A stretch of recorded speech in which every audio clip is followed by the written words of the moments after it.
हम लगातार आपको ये कहते आ रहे हैं कि बात सिर्फ किसानों के आंदोलन की नहीं है, इसके पीछे की कहानी बहुत बड़ी है। और ये बात हमने आपको पहले भी कही थी कि अगर सरकार ने किसान कानून, ये कृषि कानून वापस ले भी लिए तो भी ये आंदोलन अब समाप्त होने वाला नहीं है, और वही हो रहा है। ये आंदोलन अब समाप्त नहीं होगा, बल्कि अब इस आंदोलन को समाप्त करने के लिए और भी नई शर्तें जुड़ती चली जाएंगी। आज उत्तर प्रदेश के बाराबंकी में असदुद्दीन ओवैसी ने यह कह दिया कि वो कृषि कानूनों के वापस होने के बाद अब केंद्र सरकार से नए नागरिकता कानून को भी वापस लेने की मांग करते हैं। उन्होंने कहा कि अगर इस कानून को वापस नहीं लिया गया तो वो फिर से सड़कों पर निकलेंगे, प्रदर्शन करेंगे, और अब वो उत्तर प्रदेश में ही एक नया शाहीन बाग बना देंगे। बीजेपी को बताना चाहेंगे कि जिस तरह आपने किसानों के लिए ये 3 कानूनों को, कृषि कानूनों को वापस लिया, हम आपसे इस बात का डिमांड करते हैं कि CAA कानून को भी वापस लिया जाए। क्या आपको मंजूर है? क्या आपको मंजूर है कि CAA का कानून वापस लिया जाए? अरे अगर है मंजूर तो कहो मंजूर। हमसे मीडिया वाले पूछ रहे हैं कि अगर नहीं करे तो क्या करेंगे? अगर NPR और NRC का कानून बनाएंगे तो हम दोबारा रोड पे निकलेंगे, यहीं पर भी शाहीन बाग बनेगा इंशाअल्लाह ताला। हम खुद आएंगे यहां पर। तो अब ये आंदोलन ऐसे समाप्त होने वाला नहीं है। इस आंदोलन के साथ और भी नई नई शर्तें जुड़ती चली जाएंगी। असदुद्दीन ओवैसी ने कह दिया कि अब इसके साथ आपको नया नागरिकता कानून भी वापस लेना पड़ेगा, नहीं तो वो आंदोलन भी दोबारा शुरू हो जाएगा। उत्तर प्रदेश में नए शाहीन बाग बन जाएंगे। इसके बाद अभी 1-2 दिन में ही आप देख लीजिएगा, कश्मीर में आर्टिकल 370 दोबारा से लागू करने को लेकर भी अब फिर से मांग उठने लगेगी। हमने आपको आज से 9 महीने पहले यहीं जी न्यूज से आपको यह बताया था कि अगर कृषि कानून सरकार ने वापस ले भी लिए तब भी अब यह किसान आंदोलन समाप्त होने वाला नहीं है। और उस दिन का यह वीडियो आजकल बहुत वायरल हो रहा है, आजकल बहुत चर्चा में है, और आप में से ज्यादातर लोगों के व्हाट्सएप ग्रुप में या सोशल मीडिया में यह वीडियो एक बार फिर से आ चुका होगा, आपने देख लिया होगा। लेकिन अगर आपके पास अभी तक आपके ग्रुप में यह नहीं आया है तो आज आप एक बार फिर से यह वीडियो देख लीजिए। फरवरी का है इस साल, और उस दिन हमने आपको क्या कहा था वो आप देख लीजिए, क्या भविष्यवाणी हमने की थी, और उसे आज की स्थिति के साथ आप मैच करके देख लीजिए।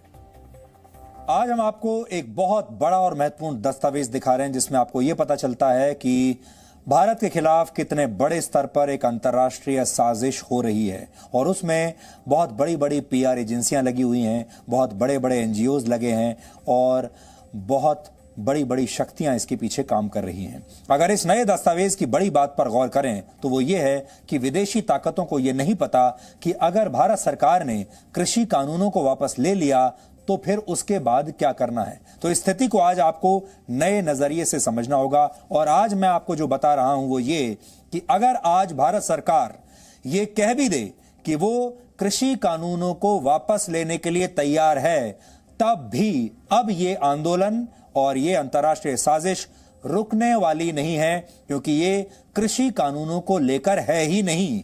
ये साजिश कृषि कानूनों का सिर्फ इस्तेमाल कर रही है, लेकिन कृषि कानूनों को वापस दिलवाना करवाना वो इसकी अंतिम मंजिल नहीं है। इसलिए एक बात आप जान लीजिए, आज अगर भारत सरकार कह भी दे कि कृषि कानून वापस ले रहे हैं, तब भी अब ये आंदोलन रुकेगा नहीं, क्योंकि ये आंदोलन की जो सड़क है, इस आंदोलन का जो हाईवे है, ये असल में कहीं और जाता है। इसका उद्देश्य असल में कुछ और है।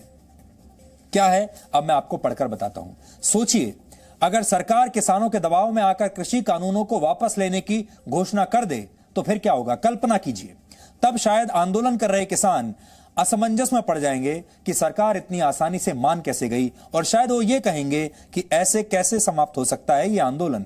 तो इसकी संभावना है कि तब वो ये मांग भी सरकार के सामने रख दें कि पहले उग्रवादी वामपंथी नेताओं को जो इस समय जेल में हैं उन्हें छोड़ा जाए, क्योंकि इस आंदोलन में वामपंथी भी शामिल हैं, वो अपने सारे लोगों को छुड़वाएंगे, वो सारे अर्बन नक्सल्स को छुड़वाएंगे। इसलिए अगली मांग तुरंत ये आ जाएगी, जैसे ही उन्हें लगेगा कि सरकार झुक रही है, कि अब सारे अर्बन नक्सल्स को जेल से छोड़ा जाए, नहीं तो हम उठेंगे नहीं यहां से। सोचिए, अगर सरकार ने यह मांग भी मान ली और कह दिया कि अर्बन नक्सल्स को और सारे कम्युनिस्ट उग्रवादियों को जेल से छोड़ देंगे, तब क्या आंदोलन समाप्त हो जाएगा? जवाब है तब भी नहीं होगा। तब आंदोलनकारी शायद सरकार के सामने यह मांग रखेंगे कि उसे नागरिकता संशोधन कानून भी अब रद्द करना होगा, यानी अब CAA रद्द कीजिए, और CAA के दौरान जो दिल्ली दंगे हुए थे और जिन लोगों पर मुकदमे चल रहे हैं, एक खास वर्ग के लोगों पर, अब वो सारे मुकदमे वापस लीजिए, सारी FIR खत्म कीजिए और उन्हें जेल से रिहा कीजिए। अगली डिमांड तुरंत आ जाएगी। और सोचिए कि सरकार ने यह मांग भी मान ली और उन सब लोगों को रिहा कर दिया जो शाहीन बाग के दौरान दंगा फैला रहे थे, जिन्होंने उस दौरान दिल्ली में दंगे किए थे। तब क्या आंदोलन खत्म हो जाएगा? जवाब है नहीं, तब भी नहीं होगा, इतनी आसानी से नहीं होगा। और तब शायद सरकार से यह मांग की जाएगी कि अब जम्मू कश्मीर से धारा 370 जो आपने हटा दी थी, उसे दोबारा बहाल कीजिए, अपने उस फैसले को वापस लीजिए जिसमें अनुच्छेद 370 को हटा दिया गया था। फिर यह मांग की जाएगी, क्योंकि आप हमेशा याद रखिए, कृषि कानून संसद ने पास किए हैं, और अगर संसद द्वारा पास किया गया एक कानून अगर वापस लिया सरकार ने, तो फिर जम्मू कश्मीर का अनुच्छेद 370 वाला कानून भी इसी संसद ने पास किया था, फिर यह भी वापस लेना पड़ेगा। नया नागरिकता कानून वो भी इसी संसद ने पास किया था, वो भी वापस लेना पड़ेगा। यह आंदोलन ऐसे नहीं जाएगा, और हो सकता है कि फिर पूरे पंजाब को ही खालिस्तान घोषित करने तक यह आंदोलन चलता रहे, जब तक खालिस्तान बन न जाए। लेकिन एक बार फिर से सोच लीजिए, सरकार ने अगर ये सारी मांगे मान ली, तो फिर आपका क्या होगा, भारत का क्या होगा, इस देश का फिर क्या होगा? फिर भी आंदोलन खत्म नहीं होगा। फिर आंदोलन कर रहे लोग शायद ये मांग करेंगे कि जब तक ये मौजूदा सरकार की जगह देश में वापस कांग्रेस और विपक्षी दलों की सरकार नहीं बन जाती, अब तब तक यह आंदोलन चलता रहेगा। और आखिर में यह आंदोलन कहां पहुंचेगा? वो होगा जब तक मोदी का इस्तीफा नहीं हो जाता, तब तक यह आंदोलन ऐसे ही चलता रहेगा।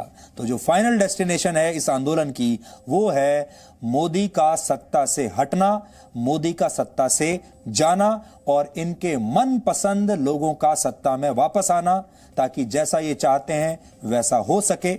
सबके लोन माफ हो जाएं, सब पैसा बना सकें, भ्रष्टाचार की वापसी हो जाए, बड़ी बड़ी जो डील्स होती हैं, हथियारों की जो डील्स होती हैं, सब में सब बिचौलियों को वापस पैसा मिलना शुरू हो जाए, ये चाहते हैं। और हमारे जो डिजाइनर पत्रकार हैं, जो आजकल अदालतों के चक्कर काट रहे हैं, जिनकी दुकानें बंद हो गई हैं, जिनके रात में 9 बजे के शोज आजकल बंद हो गए हैं, उन सब की भी वापसी हो जाए, ये चाहते हैं ये लोग। इसलिए कृषि कानून वापस लेने से अगर आपको लगता है कि आंदोलन रुक जाएगा, तो आपकी बहुत बड़ी गलतफहमी है।